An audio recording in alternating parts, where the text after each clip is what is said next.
السلام علیکم۔ قرآن کے خلاف بہت سے مورچے بنے، کچھ اپنوں نے منائے، بہت سے غیروں نے۔ آج کا مورچہ قرآن کے مطابق نماز میں کیا پڑھیں؟ دوستو، جو منکرین قرآن ہیں، جو روایت پرست ہیں، جو صحیح البخاری کو مانتے ہیں، وہ لوگ کہتے ہیں کہ قرآن ناقص ہے۔ اللہ کی کتاب جو ہے اس کو ناقص مانتے ہیں کون؟ صحیح بخاری کو ماننے والے۔ اللہ کی کتاب ناقص، نامکمل، ادھوری نہیں ہے۔ یہ اللہ کہہ رہا ہے تبیان لکل شیء، تفصیل لکل شیء، میرا اللہ کہہ رہا ہے۔ دوستو، جو نماز ہے اس پہ میں نے ایک ویڈیو بنائی ہے، آپ کی اسکرین پہ اس کی تصویر آ رہی ہے۔ اس ویڈیو کا لنک بھی میں نیچے کمنٹس میں دے دوں گا، یہ آپ دیکھیں گے تو انشاءاللہ آپ کو زیادہ سمجھ آئے گی۔ نماز جو ہے دوستو، یہ حضرت ابراہیم علیہ السلام کے زمانے سے لگاتار چلی آ رہی ہے۔ ابراہیم علیہ السلام نے دعا کی تھی اللہ سے، وَأَرِنَا مَنَاسِكَنَا، یا اللہ ہمیں ہماری عبادات کے طریقے، یا اللہ ہمیں ہماری عبادات کے طریقے بتا۔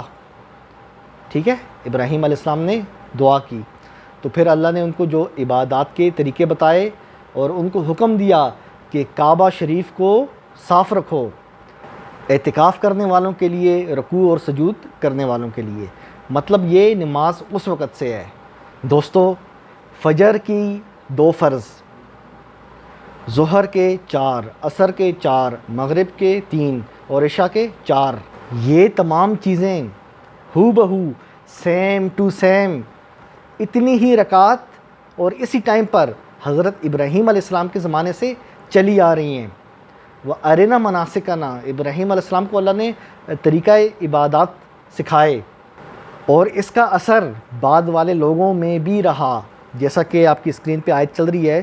اور جب ابراہیم نے اپنے باپ اور اپنی قوم سے فرمایا میں بیزار ہوں تمہارے معبودوں سے، سو اس کے جس نے مجھے پیدا کیا وہ بہت جلد مجھے راہ دے گا، اور اسے اپنی نسل میں باقی کلام رکھا کہ کہیں وہ باز آ جائیں۔ یعنی کلمہ توحید جو ہے یہ حضرت ابراہیم علیہ السلام کی جو اولاد ہے ان میں باقی رہا۔ کیا خیال آپ کا؟ صرف کلمہ توحید ہی باقی رہا؟ باقی جو مناسکانہ جو دعا کی تھی وہ باقی نہیں رہی؟ ظاہری بات ہے، جب کلمہ توحید باقی رہا تو اس کے ساتھ جو لوازمات ہیں وہ بھی باقی رہے۔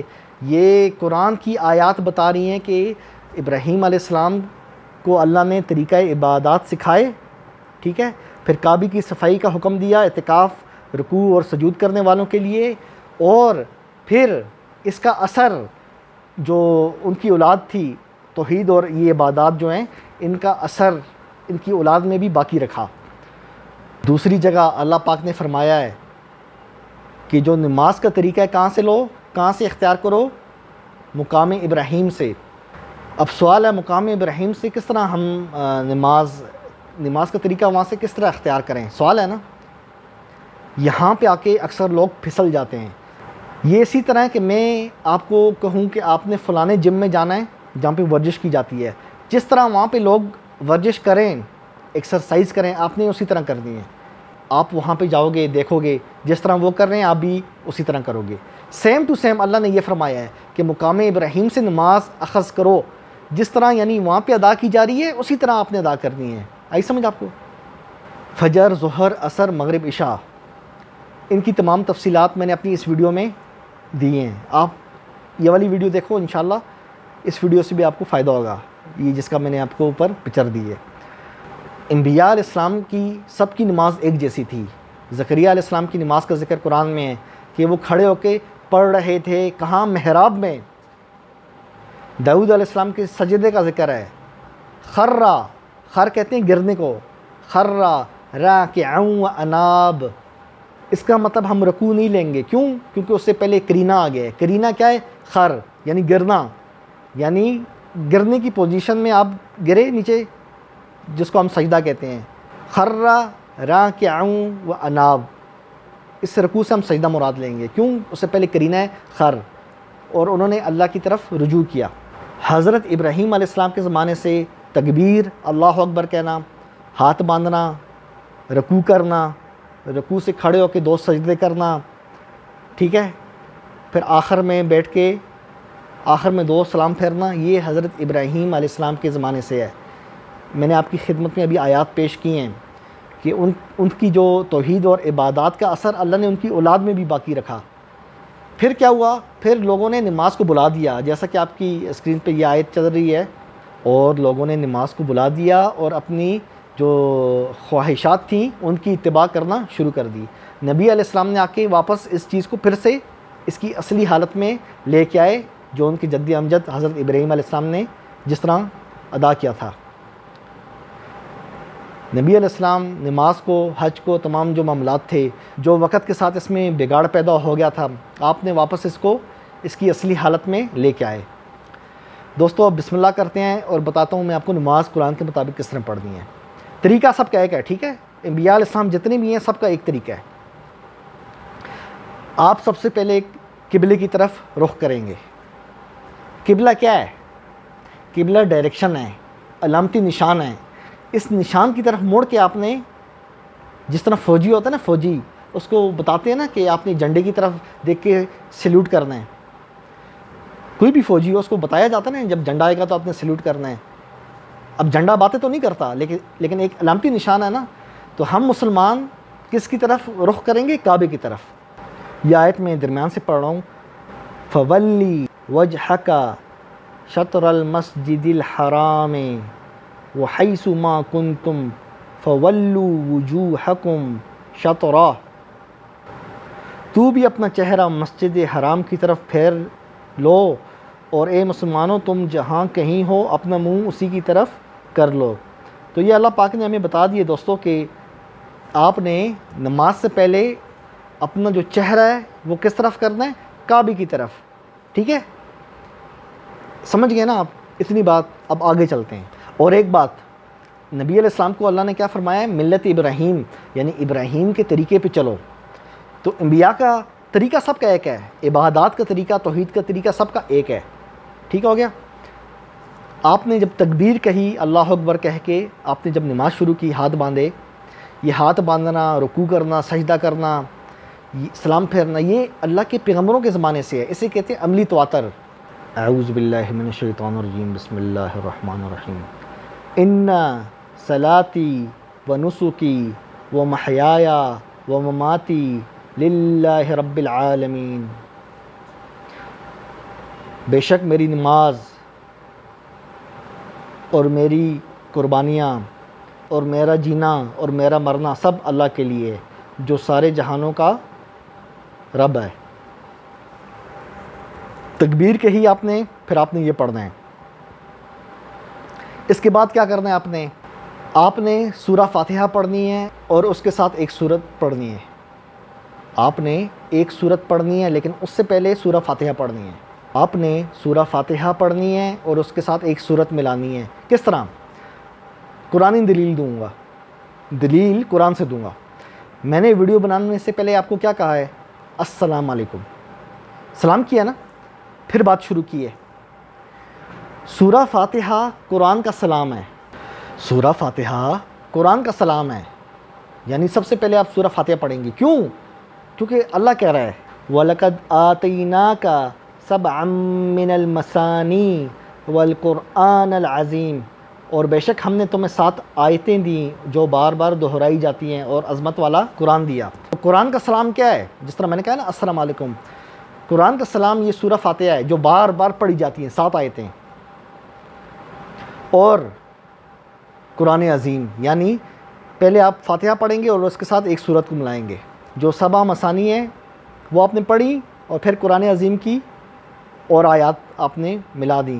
7 مثانی جو ہے یہ بھی قرآن کا ہی حصہ ہے، لیکن چونکہ یہ بار بار پڑھی جاتی ہیں اس لیے اللہ نے اس کو علیحدہ ذکر کیا۔ یہ نہیں کہ یہ کوئی قرآن سے باہر ہے۔ یہ پڑھ کے آپ نے سورہ فاتحہ اور بھی کوئی سورت ملا کے پھر آپ نے رکوع میں جانا ہے۔ اب سوال ہے، جب ہم رکوع میں جائیں گے، پھر کھڑے ہوں گے، پھر 2 سجدے کریں گے، تو رکوع اور سجدے میں کیا پڑھیں؟ سوال ہے نا دوستو، رکوع اور سجدے میں کیا پڑھنا چاہیے؟ روایت پرست منکرین قرآن پوچھتے ہیں نا کیا پڑھنا چاہیے، دیکھتے ہیں قرآن کیا کہتا ہے۔ رسول اللہ صلی اللہ علیہ وسلم کے صحابہ کیا پڑھتے تھے، قرآن کیا بتاتا ہے ہمیں، یہ دیکھتے ہیں۔ آپ کی اسکرین پہ آیت چل رہی ہے، محمد الرسول اللہ والذین معاہ اشداء علی الکفار رحماء بینہم تراہم۔ آپ دیکھیں گے کسے، صحابہ کی بات ہو رہی ہے، کیا کرتے دیکھیں گے، تراہم رکعا، رکوع کرتے دیکھیں گے، اور سجدًا یبتغون، اور سجدہ کرتے دیکھیں گے، سجدے میں کیا کر رہے ہیں وہ، یبتغون فضلا من اللہ ورضوانا، اور مانگ رہے ہیں، کیا مانگ رہے ہیں، اللہ کا فضل اور اللہ کی رضا۔ ہاں جی، وہ جو لوگ کہتے تھے کہ رکوع میں کیا پڑھنا چاہیے، سجدے میں کیا پڑھنا چاہیے، قرآن سے ثابت کرو، کر دیا، تالا لگ گیا آپ لوگوں کے منہوں کو، آپ لوگوں کے منہ کو تالا لگ گیا۔ اب آپ کہتے تھے قرآن ناقص ہے، قرآن ادھوری کتاب ہے، قرآن میں تو کچھ بھی نہیں ہے۔ بتائیں رسول اللہ کے صحابہ کیا کر رہے ہیں، رکوع میں سجدے میں کیا کر رہے ہیں، پھر سے دیکھیں آپ، تراہم یعنی اللہ نبی کو کہہ رہا ہے، آپ انہیں دیکھیں گے کیا کرتے دیکھیں گے، رکعاً سجداً، رکوع کرتے دیکھیں گے، سجدہ کرتے دیکھیں گے، ہو گیا۔ لیکن یہ رکوع اور سجدے میں کیا کر رہے ہیں، کچھ تو کر رہے ہوں گے نا، یبتغون فضلا من اللہ ورضوانا، رکوع اور سجدے میں اللہ کا فضل، اللہ کی رضا مانگ رہے ہیں، کون، رسول اللہ صلی اللہ علیہ وسلم کے صحابہ۔ اس سے ثابت ہوا آپ رکوع کے اندر کوئی بھی قرآنی آیت یا سجدے کے اندر کوئی بھی قرآنی آیت جو آپ کو یاد ہے، جس کے اندر آپ اللہ کا فضل، اللہ کی رحمت مانگنا چاہیں، آپ مانگ سکتے ہیں۔ ہمارے پاس دلیل کیا ہے، ہمارے پاس دلیل یہ قرآن کی آیت ہے۔ اور جو روایت پرست پڑھتے ہیں نا سبحان ربی العظیم یا سبحان ربی الاعلیٰ، اس میں بھی اعتدال کی بات میں کروں نا، اس میں بھی کوئی مذائقہ نہیں ہے۔ جو روایت پرست پڑھتے ہیں، اس کو میں کیوں درست کہہ رہا ہوں، سوال ہے نا، اس لیے درست کہہ رہا ہوں، نماز اللہ کی تمجید ہے، اللہ کی ثنا ہے۔ نماز کسے کہتے ہیں، نماز کسے کہتے ہیں، نماز اللہ کی حمد ہے، اللہ کی تعریف ہے، اللہ کی توصیف ہے، اس کی تمجید ہے، اس کی ثنا ہے۔ ہم اللہ کی تعریف کر رہے ہیں نماز میں، لیکن بہتر یہ ہے کہ آپ آیت پڑھیں۔ اگر کوئی آیت نہیں پڑھ رہا، کوئی کہہ رہا ہے کہ مجھے آیت یاد نہیں ہے، تو جو روایت پرست پڑھ رہے ہیں، میں ان کے طریقے کو بھی غلط نہیں کہہ رہا، کیونکہ یہ بھی اللہ کی توصیف، اللہ کی تمجید، اللہ کی تعریف بیان کر رہے ہیں، چاہے سبحان ربی العظیم کہیں یا سبحان ربی الاعلیٰ۔ اس چیز کو سمجھیں آپ۔ اچھا، اب بعض روایت پرست کہیں گے کہ دیکھو ابو جعفر تنولی نے ہمارے طریقے کی تعریف کی ہے کہ ہم سبحان ربی العظیم یا سبحان ربی الاعلیٰ کہہ رہے ہیں۔ پتہ ہے اس کی کیا وجہ ہے؟ اس کی وجہ بھی قرآن ہے، اس کی جو وجہ ہے وہ بھی قرآن ہے۔ اگر یہ قرآن سے باہر ہوتی تو ہم اس کو قبول نہ کرتے۔ کس طرح؟ آپ کی اسکرین پہ آیت چل رہی ہے، فاصبر علی ما یقولون وسبح۔ دیکھو یہاں بھی تسبیح کی بات ہوئی، اللہ کی پاکیزگی بیان کرو، سبحان ربی العظیم ہو یا سبحان ربی الاعلیٰ، تمام چیزیں کوئی بھی چیز ہو، وسبح بحمد ربک قبل طلوع الشمس وقبل غروبها ومن آناء اللیل فسبح واطراف النہار لعلک ترضی۔ دیکھو تسبیح کی بات ہوئی ہے، یعنی ایسے الفاظ جس کے اندر اللہ کی پاکیزگی بیان کی جائے، کوئی بھی ہو، چاہے آیت ہو یا آیت سے باہر ہو۔ اس لیے میں نے کہا ہے کہ لفظ سبحان سے بھی اگر کوئی چیز شروع ہوتی ہے نا جس کے اندر اللہ کی پاکیزگی بیان کرتے ہیں، آپ کر سکتے ہیں، لیکن بیسٹ یہ ہے کہ آپ آیت پڑھیں، جیسا کہ صحابہ کرام رکوع اور سجدے میں کیا کرتے تھے، اللہ کا فضل اور اس کی رحمت کے طلبگار ہوتے تھے۔ بالفرض آپ کو آیت یاد نہیں ہے، بالفرض آپ کو آیت یاد نہیں ہے تو آپ یہ بھی پڑھ سکتے ہیں، کیونکہ سبحان ربی العظیم اور سبحان ربی الاعلیٰ کو یہ چیز تقویت دے رہی ہے۔ فسبح، رب کی تسبیح بیان کرو۔ تو نماز سے بڑھ کر تو رب کی تسبیح تو عام حالات میں ہے نا، یہ تو نماز کے اندر تو بندہ رب کے اور قریب ہوتا ہے، تو اس کے اندر تو فسبح تو زیادہ ہونا چاہیے، اس لیے یہ چیز بھی قرآن کی وجہ سے اس کو میں صحیح کہہ رہا ہوں۔ بیٹھیں گے تو روایت پرست پڑھتے ہیں التحیات للہ، ہم کیا پڑھیں گے دوستو؟ ہم تشہد اس طرح پڑھیں گے، شہد اللہ انہ لا الہ الا ہوا والملائکۃ وَأُولُو الْعِلْمِ قَائِمًا بِالْقِسْطِ لَا إِلَٰهَ إِلَّا هُوَ الْعَزِيزُ الْحَكِيمُ، یہ والی آیت۔ اگر کوئی روایت پرست کہے اگر ہم التحیات پڑھنا چاہ رہے ہیں دوستو، ایک بات یاد رکھیں آپ، نماز جو ہے نا یہ رب کی ثنا ہے، رب کی تمجید ہے۔ بعض لوگ کہتے ہیں نا کہ سنی نماز پڑھیں، شیعہ پڑھیں، بریلوی، اہل حدیث، فلانا ڈمکا، کس طریقے سے پڑھیں؟ دیکھیں طریقہ تو سب کا ایک ہے لگ بھگ، رکوع، سجود، سلام پھیرنا آخر میں، اور یہ ابراہیم علیہ السلام کے زمانے سے ہے۔ زکریا علیہ السلام کا قیام کا ذکر تو قرآن میں بھی ہے، داؤد علیہ السلام کے سجدے کا ذکر تو قرآن میں بھی ہے، موسیٰ علیہ السلام کی نماز کا ذکر تو قرآن میں بھی ہے۔ طریقہ کار، رکعات کی تعداد، وقت سب کا ایک ہے۔ تو جو روایت پرست ہیں یہ پڑھتے ہیں التحیات للہ، جو ان کی تشہد ہے۔ مسئلہ یہ کہ جب ہم ان کو بتاتے ہیں نا کہ یہ بے اعتبار سند صحیح نہیں ہے تو یہ بات ان کو ہضم نہیں ہوتی۔ میں آپ کی خدمت میں روایات پیش کرتا ہوں دوستو۔ موطا مالک کی روایت آپ کی اسکرین پہ چل رہی ہے۔ مالک عبد الرحمن بن قاسم عن ابیہ، یہ حضرت عائشہ سے منقول ہے کہ التحیات الطیبات الصلوات الزاکیات للہ۔ اب مسئلہ یہ کہ مالک جو ہے نا، مالک امام مالک، یہ مدلس ہے، یہ روایت ضعیف ہے۔ حضرت عائشہ سے جو امام مالک روایت کر رہا ہے، مالک مدلس ہے، صیغہ عن سے بیان کر رہا ہے، اور دوسرا یہ روایت غریب ہے۔ حضرت عائشہ سے صرف ایک تابعی اور اس تابعی سے آگے ایک اور تابعی بیان کر رہا ہے، یہ اس کا علل ہے۔ اور غریب روایت پہ فتویٰ ہے امام بخاری کے استاد، دادا استاد عبد الرزاق کا، کہ ہم غریب روایت کو صحیح سمجھتے تھے لیکن یہ غریب روایت شر ہے۔ دوسری روایت دوستو مالک عن یحییٰ بن سعید، اس کے اندر بھی مالک مدلس ہے دوستو۔ تیسری روایت حضرت عمر سے مروی ہے، اس کے اندر بھی مالک اور ابن شہاب الزہری دونوں مدلس ہیں، صیغہ عن سے بیان کر رہے ہیں۔ چوتھی روایت حضرت عبداللہ بن عمر سے التحیات للہ، جو یہ بھی اس کے اندر بھی دو علل ہیں، مالک مدلس ہے اور نافع جو راوی ہے یہ اختلاط کا شکار ہو چکا تھا، یعنی آخری عمر میں جو نافع تھا اس کا حافظہ بگڑ گیا تھا، یعنی اس کا دماغ خراب ہو گیا تھا۔ اب یہ نہیں پتہ کہ یہ روایت اس نے حافظہ بگڑنے سے پہلے بیان کی یا بعد میں، اور یہ بات کس نے کی؟ مہران بن میمون نے، اور اس کو امام طحاوی نے نقل کیا۔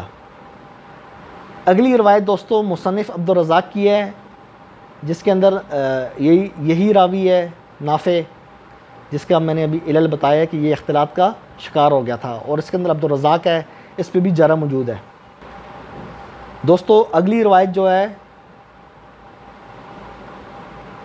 یہ سنن ترمذی کی ہے، عبداللہ ابن عباس سے مروی ہے۔ یہ روایت ضعیف ہے کہ ابو زبیر مدلس راوی ہے، اور دوسرا علل یہ ہے کہ حضرت عبداللہ بن عباس پہ ام المؤمنین عائشہ رضی اللہ عنہا سے مروی ہے کہ وہ کہا کرتی تھیں کہ یہ چھوٹے بچے جو ہیں ابو سعید الخدری اور انس بن مالک، انہیں رسول اللہ کی حدیث کا کیا پتہ، یہ تو بچے تھے۔ علت یہ بیان کی ام المؤمنین نے کہ یہ تو بچے ہیں، ابو سعید الخدری اور انس بن مالک، ان کی روایت پہ یعنی انگلی اٹھائی، تو اسی طبقے سے عبداللہ بن عباس بھی ہیں، یہ بھی اس عمر میں بچے تھے، یہ دوسرا علل ہے، اور پہلا علل ابو زبیر کا مدلس ہونا۔ امام ترمذی کہتے ہیں کہ ابن مسعود کی حدیث ان سے کئی سندوں سے مروی ہے اور یہ سب سے زیادہ صحیح ہے، لیکن مسئلہ یہ کہ عبداللہ بن مسعود سے جو اسود بن یزید، یہ اگلی روایت جو آپ کی خدمت میں ہے، اسود بن یزید جو تابعی ہے یہ بھی مستور ہے، یعنی اس کو بھی اس کے زمانے کے لوگ سچا نہیں کہتے۔ متاخرین کی جو توثیق ہے متقدمین کے بارے میں مردود ہے۔ جو بھی راوی قرآن کے مطابق وَأَشْهِدُوا ذَوَيْ عَدْلٍ مِّنْكُمْ، دنیاوی معاملات میں اللہ نے دو گواہ رکھے ہیں، اب یہ جو تابعی ہے اسود بن یزید، اس کو اس کے زمانے کے لوگوں میں سے کسی دو بندوں نے سچا نہیں کہا، یہ مستور ہے، اس کے حالات چھپے ہوئے ہیں۔ اس کے مرنے کے 50-100 سال بعد جو لوگ پیدا ہو کے کہہ رہے ہیں یہ سچا ہے، ایسی توثیق مردود ہے۔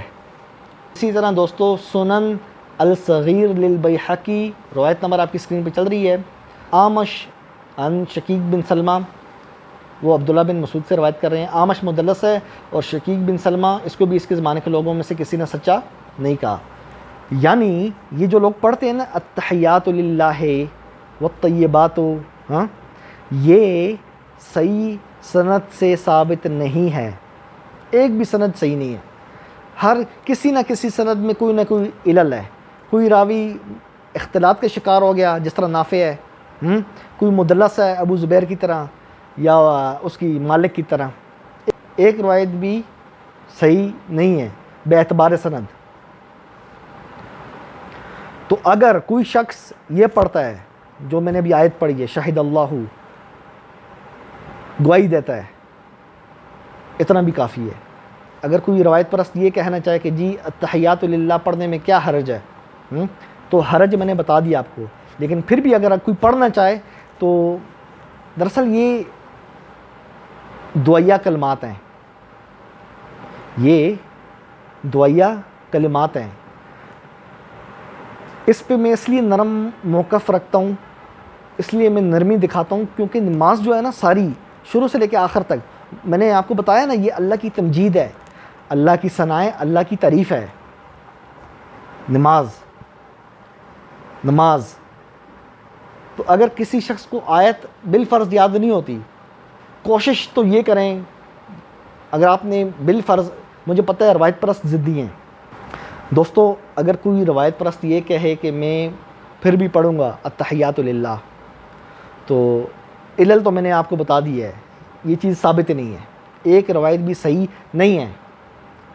اگر آپ نے پڑھنا ہی ہے نا تو سب سے پہلے آپ نے کیا پڑھنا ہے؟ شہد اللہ انہ، پہلے یہ آیت پڑھ لیجئے تاکہ آپ کی نماز مکمل ہو جائے، ٹھیک ہے؟ مجھے پتہ ہے آپ لوگ ضدی ہیں، آپ نے اپنی روایات کو نہیں چھوڑنا، اگر آپ نے پڑھنا ہی ہے تو پہلے آپ قرآن کی یہ آیت پڑھ لیجئے، ٹھیک ہے؟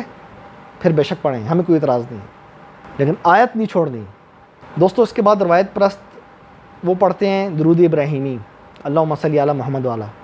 دوستو اب چلتے ہیں درود ابراہیمی کی طرف۔ لوگ پڑھتے ہیں نا اللہم صلی علی محمد وآل محمد، درود ابراہیمی۔ اب اس کی سند کو ہم چیک کرتے ہیں، آپ کی اسکرین پہ چل رہی ہے روایت مصنف ابن ابی شیبہ کی،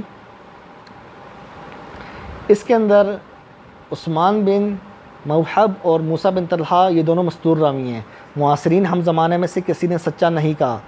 معاصر کی توثیق چاہیے، معاصر کی، وہ بھی دو بندے گواہی دیں جیسا کہ قرآن کا حکم ہے۔ اگلی روایت دوستو آپ کی اسکرین پہ چل رہی ہے، اس کے اندر محمد بن اسحاق وہ مجرور راوی ہے اور دوسرا محمد بن عبداللہ بن زید مستور ہے، اور یہی حال محمد بن ابراہیم بن حارث کا ہے، یہ بھی مستور ہے۔ دوستو اس سے اگلی روایت یہ درود ابراہیمی کی بات ہو رہی ہے، اچھا، جو ابو سعید الخدری سے مروی ہے، عبداللہ بن حباب جو تابعی ہے یہ بھی مستور ہے، اس کو بھی اس کے زمانے کے لوگوں میں سے کسی نے سچا نہیں کہا۔ متاخرین کی توثیق مردود ہے متقدمین کے بارے میں۔ درود ابراہیمی بھی ثابت نہیں ہے، یہ درود ابراہیمی کی سند چل رہی ہے۔ اگلی روایت حکم ابن ابی لیلہ عن کعب، دوستو حکم مدلس ہے، زیادہ تر روایات میں مدلس ہے، اس لیے اس پہ جو تدلیس کا حکم ہی لگے گا۔ ابن ابی لیلہ عبد الرحمن بن ابی لیلہ جو ہے، یہ جو صحابی سے روایت کر رہا ہے، کعب صحابی سے، یہ تابعی جو ہے یہ بھی مستور ہے، اس کو بھی اس کے زمانے کے لوگوں میں سے کسی نے سچا نہیں کہا۔ اندازہ کرو، ایک تابعی ہے، صحابہ کا اسٹوڈنٹ ہے، اس کو اس کے زمانے کے لوگ سچا نہیں کہہ رہے، اس کے مرنے کے 50-100 سال بعد لوگ پیدا ہو کے کہہ رہے ہیں یہ سچا ہے۔ قرآن نے دنیاوی شرط رکھی ہے، ان جاءکم فاسق بنبأ فتبینوا، فاسق کی خبر اگر آپ کے پاس آئے تو کیا کرو؟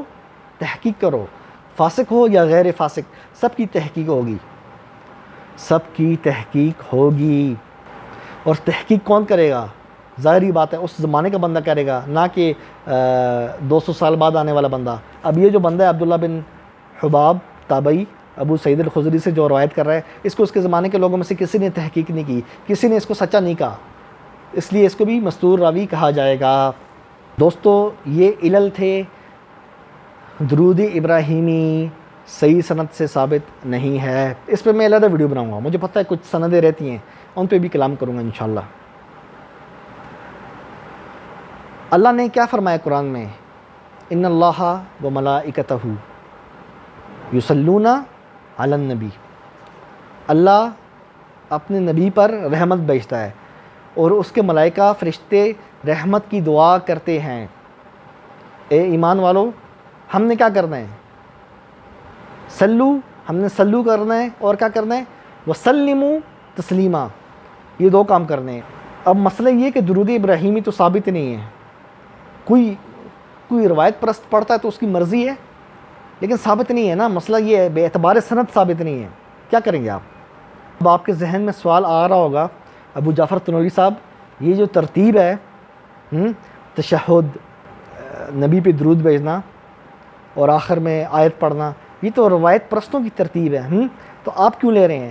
یہ روایت پرستوں کی ترتیب نہیں ہے، یہ تو میں بتا رہا ہوں ایک روایت بھی ثابت نہیں ہے، تو ان کی ترتیب کہاں سے ہوگی؟ یہ نبی علیہ السلام کے زمانے سے متواتر چلا آ رہا ہے یہ ترتیب، ثبوت مانگیں مجھ سے، میں آپ کو دیتا ہوں۔ دوستو کتب روایات کتنا عرصہ ہوا ہے چھپی ہیں؟ 100 سال، 120، 150 سال کر دیں۔ جو یہ حدیث کی کتابیں ہیں یہ کتنا عرصہ ہوا ہے کہ چھپنے شروع ہوئی ہیں؟ 100 سال ہوگا، یا 150 کر دیں، 150 سال سے چھپ رہی ہیں۔ اس سے پہلے جو 300 سال پہلے لوگ نماز پڑھتے تھے یا 400 سال پہلے پڑھتے تھے، ان کے پاس تو یہ روایات نہیں تھیں، وہ کس طرح پڑھتے تھے؟ جو گاؤں دیہاتوں میں آپ کو اپنے دیہات کا کہہ سکتا ہوں، جہاں پہ میرا گاؤں ہے، وہاں تو یہ چیزیں تھیں نہیں، بلکہ مسجد جو ہے وہ بھی جہاں تک مجھے یاد پڑتا ہے آج سے 40 سال پہلے ادھر تعمیر ہوئی ہے، اس سے پہلے مسجد بھی نہیں تھی، مانیں گے میرے گاؤں میں 40 سال پہلے مسجد نہیں تھی، لیکن لوگ نماز پڑھتے تھے گھروں میں، اور بڑے بڑے ادھر حافظ قرآن بھی تھے، اور روایات میں نے پوری تحقیق کی ہے، روایات کا دور دور تک نشان نہیں تھا۔ دیہات ہے نا، شہر ہوتا تو آپ شک کا فائدہ دے سکتے تھے۔ معلوم ہوا ایک بہت بڑی جماعت جنہوں نے نبی علیہ السلام کے زمانے سے اب تک بغیر روایات کے اس ترتیب کو، تشہد، پھر نبی پہ سلام بھیجنا اور آخر میں آیت، اس کو ذہن میں رکھا ہوا ہے۔ آج جو بچے ہمارے جاتے ہیں ادھر اس میں اسکولوں میں ترانہ پڑھتے ہیں نا، ایک دفعہ ترانہ پڑھتے ہیں ہر روز، ان کو ترتیب یاد ہے ساری، تو سوچو جو دن میں 5 دفعہ نبی علیہ السلام کے زمانے سے نماز چلی آ رہی ہے، تو لوگوں کو کیا پڑھنا ہے اس کی ترتیب یاد نہیں ہوگی۔ اب ہمارا روایت پرستوں سے جو اختلاف ہے آپ کے سامنے ہے، ساری روایات میں نے پیش کی ہیں، اگلی ویڈیوز میں انشاءاللہ اس پہ مزید اور گہرائی میں جاؤں گا۔ اب قرآن نے تو ہمیں بتا دیا کہ اللہ نبی پہ رحمت بھیجتا ہے اور اس کے فرشتے رحمت کی دعا کرتے ہیں۔ اے ایمان والو، آپ نے کیا کرنا ہے؟ سلو، اور کیا کرنا ہے؟ وسلموا تسلیما کرنا ہے، یعنی ہم نے بھی سلام اور رحمت کی دعا کرنی ہے۔ وہ سلام اور رحمت کی دعا کسی بھی الفاظ کے ساتھ ہوں، آپ نبی علیہ السلام کے لیے کر سکتے ہیں۔ اللہ نے اس میں آپ پہ کوئی قید، کوئی پابندی نہیں لگائی۔ بہتر یہ ہے کہ آپ قرآن کی آیت کو استعمال کریں۔ نہیں ہے کوئی قرآن کی آیت آپ کے ذہن میں تو آپ کوئی بھی دعا پڑھ سکتے ہیں۔ اچھا، یہ چیز دعا میں پڑھنا کیوں ضروری ہے؟ سوال ہے۔ یہ اللہ نے جو حکم دیا ہے نا، یصلون علی النبی، یہ جاری ہے، مطلب اس میں کوئی وقفہ، کوئی بریک نہیں ہے۔ دوستو یہ جو ہے نا یصلون، لفظ یصلون، یہ فعل جاری ہے، یعنی یہ لگاتار ہے، اس میں کوئی بریک نہیں ہے۔ اور اللہ نے چونکہ ہمیں حکم دیا ہے، یا ایھا الذین آمنوا، اللہ نے ہمیں حکم دیا ہے نا، یا ایھا الذین آمنوا صلوا علیہ وسلموا تسلیما، تو نماز میں چونکہ بندہ اللہ کے زیادہ قریب ہوتا ہے، اس لیے اس آیت کو ہم نماز میں اس پہ عمل ضرور کریں گے تشہد کے بعد. ڈن ہو گیا. اس کے اندر ہم نے کیا پڑھنا ہے؟ درود ابراہیمی کی جو روایات آپ کے سامنے ایک بھی ثابت نہیں ہے. اس میں آپ کوئی بھی دعائیہ کلمات پڑھ سکتے ہیں. آپ پڑھنا چاہیں الصلاۃ والسلام علیکا رسول اللہ، یہ بھی پڑھ سکتے ہیں، یا کوئی بھی دعائیہ کلمہ آپ پڑھنا چاہیں پڑھ سکتے ہیں. اس میں کوئی قید نہیں ہے. اور آخر میں آپ کوئی بھی آیت پڑھ کے سلام پھر سکتے ہیں، چاہے ربنا آتنا فی الدنیا ہو یا کوئی بھی ہو، کوئی قید نہیں ہے اس میں. میں نے آپ کو کہا ہے نا کہ نماز اللہ کی تمجید ہے، اللہ کی ثنا ہے، اللہ کی حمد ہے.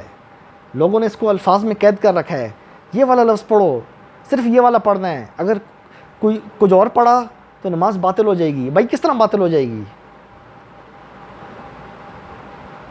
آپ نے جو ہمیں روایات پیش کی ہیں ان میں سے ایک بھی روایت جو ہے وہ قرآنی اصول کے مطابق پورا نہیں اترتی.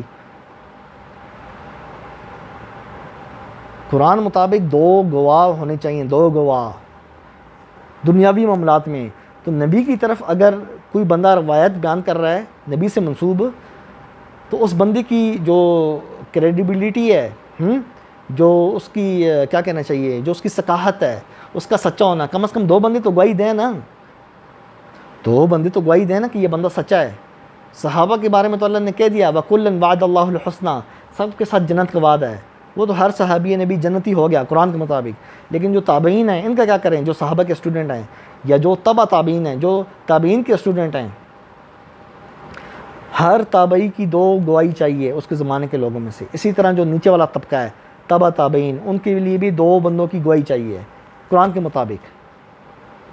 دنیاوی معاملات میں اگر 2 گواہ ہونے چاہیے تو جو بندے رسول اللہ سے منسوب روایات پیش کر رہے ہیں کے بارے میں بھی 2 گواہیاں ہونی چاہیے کہ یہ بندہ سچا ہے.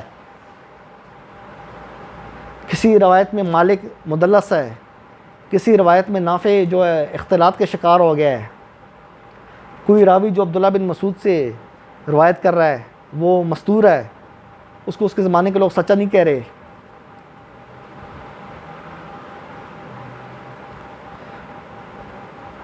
اور سوچیں ہزاروں صحابہ ہیں، ہزاروں، اور ان میں سے صرف 5 یا 7 سے یہ چیزیں مروی ہیں.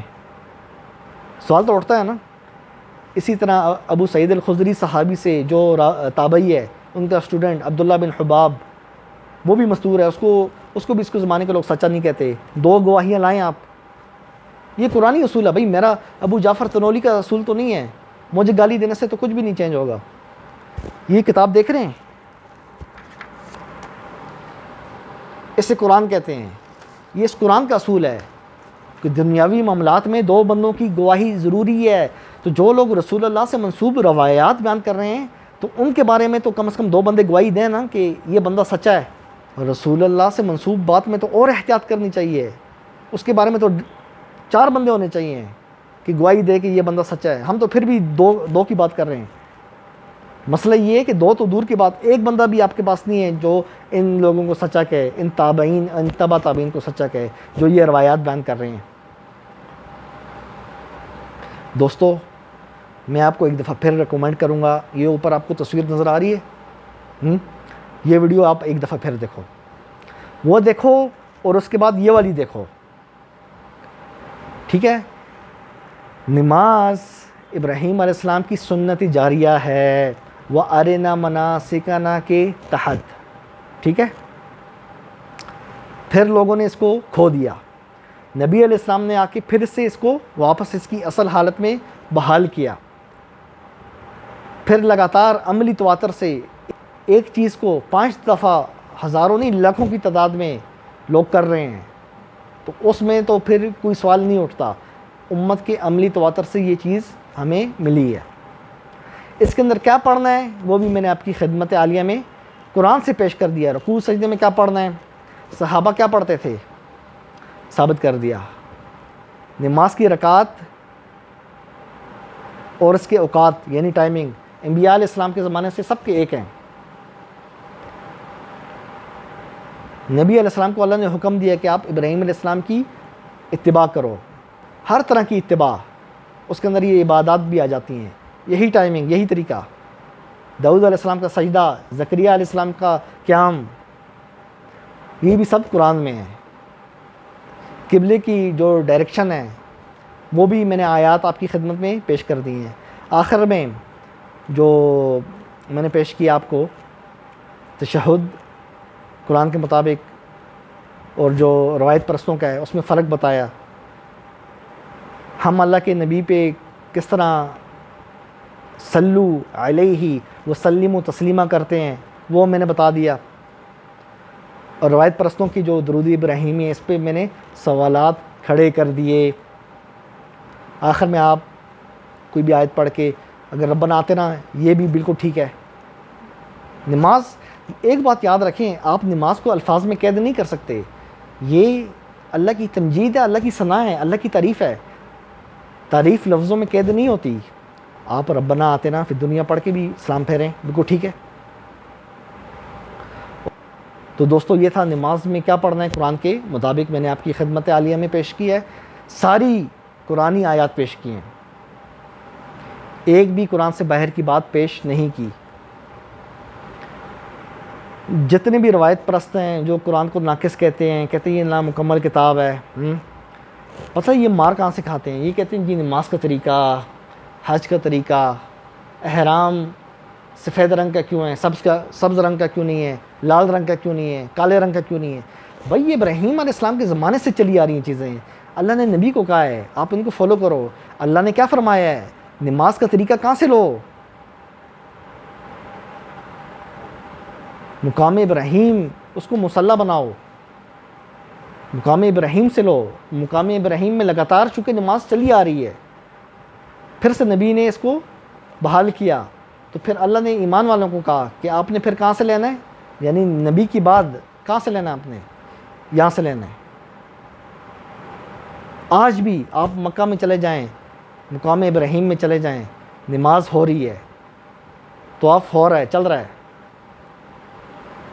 آپ نے یہاں سے لینا ہے، جس طرح وہاں پہ پڑھیں آپ نے اسی طرح پڑھنا ہے۔ لیکن اللہ نے چونکہ روایت پرستوں کے منکرین قرآن کے دلوں پہ زنگ لگائے ہوئے ہیں، ان کو یہ تدبر، یہ آیات سمجھ نہیں آتی، اس لیے میں نے آج اتنا وقت لگا کے آپ کو سمجھانے کی کوشش کی ہے۔ میں آج بھی اب بھی یقین سے کہتا ہوں، اب بھی لوگ سوالات کھڑے کریں گے، ان کو اب بھی سمجھ نہیں آئی ہوگی۔ قرآن کی سمجھ کسی کسی کو آتی ہے، اللہ جیسے ہدایت دے۔ دوستو چینل کو لائک کرو، سبسکرائب کرو، اپنے بھائی ابو جعفر تنولی کو دعاؤں میں یاد رکھو، ٹھیک ہے؟ میرے لیے دعا کیا کرو، ٹھیک ہے؟ پھر ملتے ہیں انشاءاللہ۔ قرآن زندہ باد۔